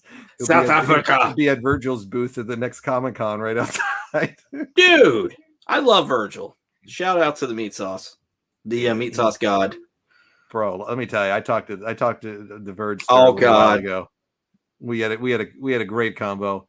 He's taking me out. I'm going to be going up to Pittsburgh. We're going to go see him soon. We're going to be cooking and smashing those breadsticks and some of that salad too. Dude, Boy, he woke up from his nap fast. And like the city of Pittsburgh, actually, they got some of the best food on the East Coast. So check it out, ladies and gentlemen. There's a note here, Chris, on the format of the WWF Raw show here. They have to write it in special every time so they know. If Ahmed's in more than one segment, make sure you space them close together. He falls asleep in random places. That's why he has that nose thing on, so he can breathe while he's sleeping. So he can snore at any point in time, and they can get him up easily. He's getting a good siesta. Or is it the fact that he's done so much cocaine that like his nose is collapsing? That could very well be it too. I love you. Get punchy. Chris, this is the main event. We got Crush versus Ahmed. Oh, Chris, over or under bets here. Will Ahmed fall asleep and pass out at some point during this match? Over 3 times. All right. I'm going to go over 5 times. Dude, D'Lo Brown. This fake tattoo that they got on Crush's head. I don't know. Apparently, it's like they let the seamstress's kid in the back there go draw something on his forehead. So was this for each point that's on a skull? So is that for each person that he sodomized in prison? I mean, seriously, what is it? You need to get the Truth Commission guy back out here again for another one of those. Boom! That was some good stuff, man. Who's better, God! promo, that Truth Commission guy or Jumpin' Jeff Farmer? Dude, Jeff Farmer by a country mile. Yep. Dude, Motley Crue. I would love to see him out here facing Ahmed. Ahmed was already sleeping, sitting on the turnbuckle. He sleeps with his eyes open. Okay. So I said 3 times. So like, I will never in my life get over. He couldn't even virtual signing that he couldn't even spell our shit right. He couldn't even do that. I felt bad and bought it just because I was clowning him in the comments. So I felt kind of bad about it. And I have never will forget the visual of him sleeping at one point during that thing. And I said to Daniel, I said, go fucking watch this right now so you can vouch for what I'm watching here. Daniel goes over, tell him in the comments, Danny. He checks it out. This guy's knocked the fuck out on this stream. What did he write on your thing again? To the Retro Renegades or something like that, but he spelled Renegades wrong. It took 10 minutes to spell it out to him or type it out 100 times, and they were telling him, and he still fucked it up. Do you think he's got PTSD? I'm just no. He didn't catch a good enough nap that day. Okay. He didn't catch a good enough nap that day, I guess. I mean, he could have like the stress disorder from not sleeping enough. Just say it. Hey, I don't know, Chris. You got to feel bad for the guy. Yeah. Crush deserves so much better. I'm sorry. And me and you, better than this. I love Crush. I think Crush is great. Oh yeah, me and you like are huge marks for like the early Crush, right after Demolition. We loved like I like the bra. I like the Shaka bra Crush. Hey, Chris, take the reins for just 1 second, okay? All right, we're gonna take the reins. All right, Ahmed. He is fighting. He is fighting with all his might not to fall asleep. Ladies and gentlemen, Crush, he is outside right now.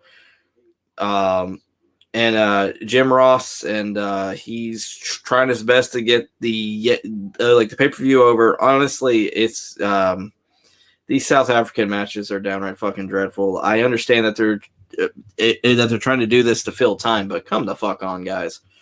Absolutely sad. Maybe this is where AEW they got their format for the 48 cold matches that they put together for their shows. And I know this might not be a popular opinion, but 5-star matches will never make money. More than character work, more than storylines. Just saying.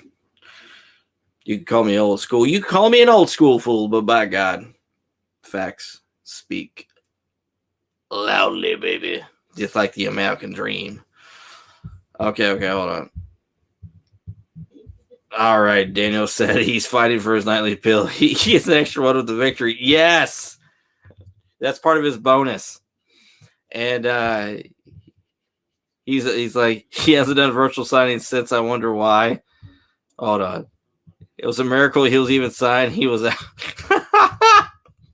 Yes. Hey, John. Okay, so apparently part of the contract of Ahmed was he would get a sleeping pill per victory. So I'm just saying that's a good deal right there. Oh my God, that's a great deal for Ahmed. He's loving life with that. He's living his best life. He pulled the tights. You know that, Honky. Dear God, Honky, we love you, but you're a terrible commentator. Jim Ross is definitely trying to make up for how terrible Honky is on commentary. Who would you rather listen to, Honky or Mike Adamle? Wow. Wow. Jeff Harvey. I got to go with Adamle. I'm taking Adamle to listen to him. That guy fucked so much shit up. He was hilarious. He was so bad it was good. Yes. He was so bad it was good. Adamle's over with me. Jeff Harvey. I mean, come on. Shout out to Jeff Harvey. Jeff Harvey. Shout out to Mike Adamle. I'm a fan. Honestly, he's a wonderful human being. We have nothing negative from him being a shitty human being. It's just the guy made us crack up. That's all. He knew nothing about the product whatsoever, which was just tremendous. And then they bring him on, think it's going to work. I mean, he was great on American Gladiators back in the day. Okay. Didn't he have him in the Zonk, Larry Zonka? Oh God, dude! The American Gladiator show was awesome. And wasn't he friends with Dick Ebersol, who was friends with Vince McMahon, and that's how he got the tryout for the WWE? Maybe. Okay, I got Yeah, it could very well. I you were got in you. with Dick Ebersol back in the day. I'm sure it was a good way to get a job with Vince because the respect they had for one another. Oh yeah. This is just boring and dry. Oh god, yeah. Here's your main event. You got nobody on commentary at all. You got this awful setting here in South Africa. Oh, the lighting is so bad in there too. It's just like terrible. It comes across like shit on TV. Oh god, yeah. This is yay. Why is Honky on commentary but he doesn't talk? And then he like just shoots something in like every minute, says one line, and that's it. I do not know. This is fucking dreadful. Oh, it's so bad. It takes away from everything. Even Jim Ross has lost things to say. Yeah. One of the greatest ever, I'm like, here's Jim Ross at this point in his prime. Do you know somebody that's growing on me that I could not stand before? Who's that? Michael Cole. He's improved by leaps and bounds. You can't say I'm wrong. It's not like he's a rookie though anymore, Chris. He's been there for 25 years. I know that, but he's got a lot longer than most people. Some people work, dude. And today's day and age, especially that. And he's been there for 25 years. It's not like he's a rookie that he shouldn't be good by now. He's not a spring chicken. He definitely is. What do you think of Pat McAfee? I love him. I think he's awesome. I think Pat McAfee's great. I love his energy. I love his podcasts that he does, or video casts, whatever you want to call it. I love everything about Pat McAfee. The guy's gold. He's tremendous. The banter between I used to think he was a dope with the shorts too. When they first brought him in, he was like a dope. And then once he started to really grow into himself as a performer in other ways, phenomenal. He did it all. He got himself over with his show. He was still doing the WWE stuff, but it was mainly his show. That was his big thing. And I mean, and the guy is one of the greatest, punters or whatever of all time? Yep. Yeah, that's correct. And the thing is, he's more over now than he ever was in football. So absolutely. Yeah, and what's that? Money for his show. Like just big bucks he makes. The just guy being is himself. A huge star. Yeah. That's what I like about him. He's good, man. Daniel says silence then. Ahmed Johnson, that big stallion. If ever there was a time to keep your mic quiet, JR. I mean, Daniel, it's not like you're going to have much to say about an Ahmed Johnson match. No, I agree. Jim really can't get much here. He's in a headlock again. Ahmed's tired. Oh. He only got 18 hours of sleep yesterday. Not grouchy. Not his normal 22 and a half. He woke up on the wrong side of the bed 3 times today. And then he fell off he fell off the top bunk of his poor Ahmed. I'm telling you. But no, Daniel says this about McAfee real quick. He says McAfee truly brings the fans' perspective in, and you can tell he's never told a thing to say. He kept bringing up that Banger Bros team name. It was fucking great. He was dropping other subtle things in there all throughout the show too, at different points of things that are on the internet that people troll and talk about, and the never-ending rumors about the WWE. Nobody's telling that guy what to say. I was telling that to Miller when he was watching it with me. I was like, nobody's telling McAfee what to say. And if they're telling him what to say and he just says what he wants, they're not going to do shit to him because he's a huge star. Oh, God. Yeah. And the thing is that here's a little bit of a fun fact for you guys. The reason why me and John say load the cock, it's because of Pat McAfee. So, yeah. Oh, God, the cock. Yeah. Ahmed picks the victory up. Thankfully, this shit is over. This is fucking dreadful. This show is terrible.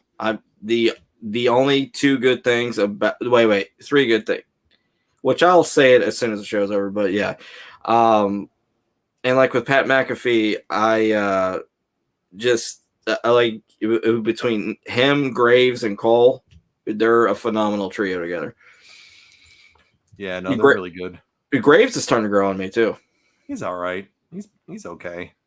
I don't dislike him or anything like that, but it's not like he's one of my favorites. Do you think he's trying way too hard to be? No, I think he's an obnoxious, pompous asshole in real life too. I think he plays exactly who he is as well. I think that's just how he is. Because I'm thinking that maybe he's trying to be like Lawler or Bobby Heenan, like way too hard. Nah, he just reminds me of that grumpy fucking uncle that likes to come by your house that everybody has to pretend that they're not there, lock all the doors, turn the lights off. Uncle Corey's coming over. Like, he just looks like that grumpy asshole in real life. I gotcha. Who knows? Maybe he's a super cool dude and a great guy. I just think he plays exactly who he is. Like McAfee is who he is. I think Graves is the same way. Well, do you know why Mr. McAfee is so damn talented and he's so entertaining? It's because of where he's from. And do you know where Mr. McAfee's from? No, I do not. The wonderful still city of Pittsburgh. Ah, he's a Pittsburgh guy, huh? Yep. He's from a town called Plum, which is right outside of Pittsburgh. Plum, Pennsylvania. Yep. And never heard of it. And if you Google like the Pittsburgh accent and you listen to it and then you listen to Pat, you could tell right away.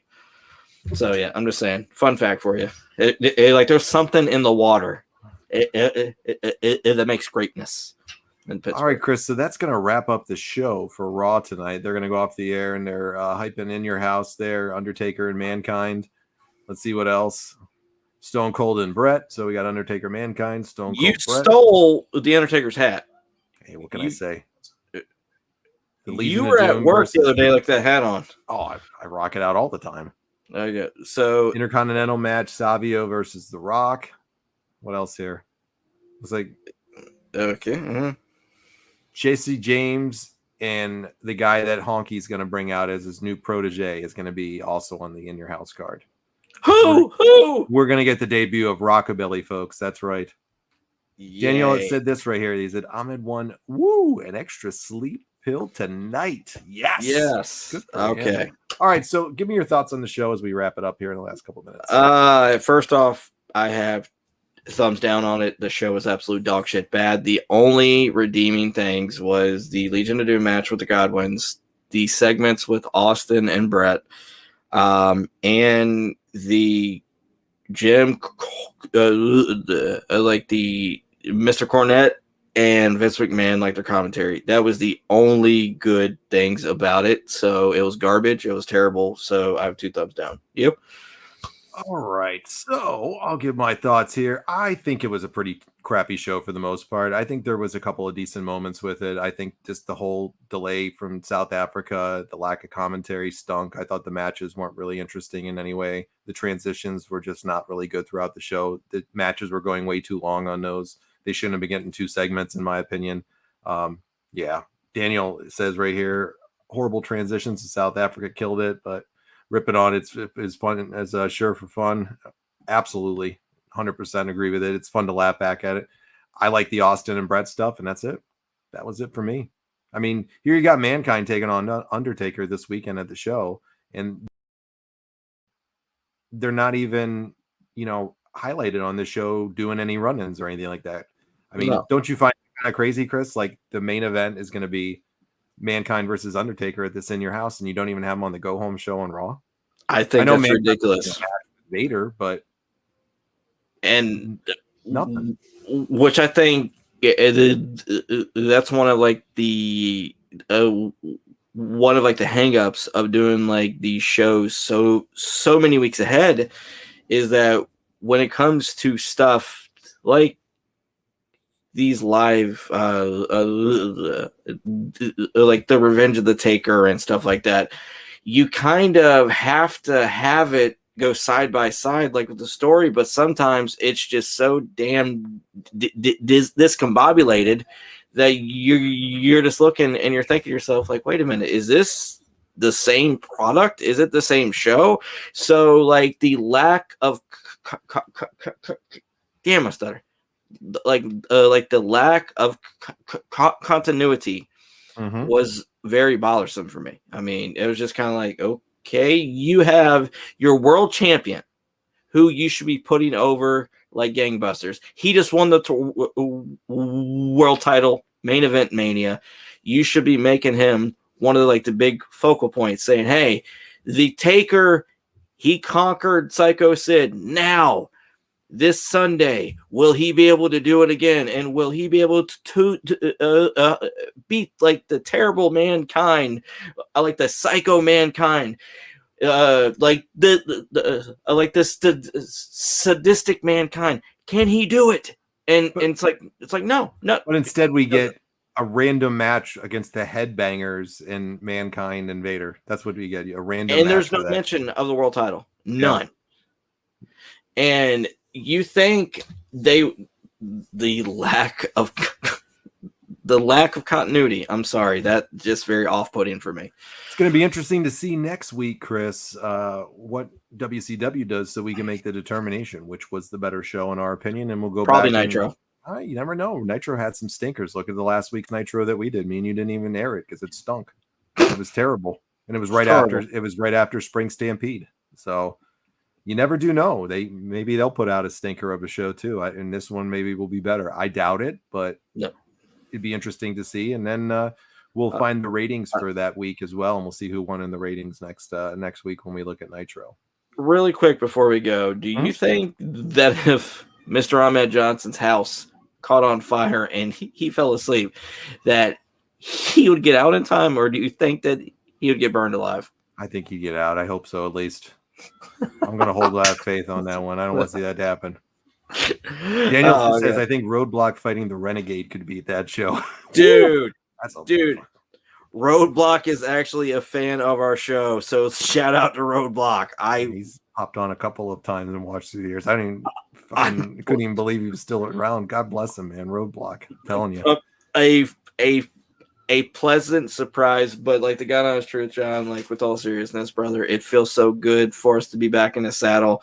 And once again, guys, this isn't going to be nearly the amount of shows that like we used to do, because like we can't do it with our schedules. But you guys will get 4 shows per month, and we're going to be bringing our magic together. It's fun, awesome, and we promise there will be a year-end awards, because I've gotten messages for that. Like, wait a minute, you guys skipped a year. We'll have to see. Let's get through 2023 first, and we'll worry about that at the end of the year. Right? Let's do this. All right, folks, we're out for tonight. Come back next Monday. Have some fun with us and watch some Nitro. We're going to be checking that out next week, and we'll continue on, see which one won for the week. And I don't know. It's going to be a good time. So same place, same time next week. You're going to be here. Oh, yes, brother. I'm going to be here. We got some fun, baby. So come out. If you're watching this later on, come out and join us live. Sapphire, join us. On Facebook, whatever you're watching on, check it out. We thank everybody for the support, for coming out. We're back in action and ready to go. We're going to have some fun times this year in 2023 up until March. Yes, we are. All right. Well, Sapphire, please come. I hope so. No, that's for sure. All right, folks, we're out of here. Be good. Be safe. Enjoy the rest of your week here. We thank you for watching with us tonight. And we'll catch you right here on the next episode of the Retro Wrestling Revival.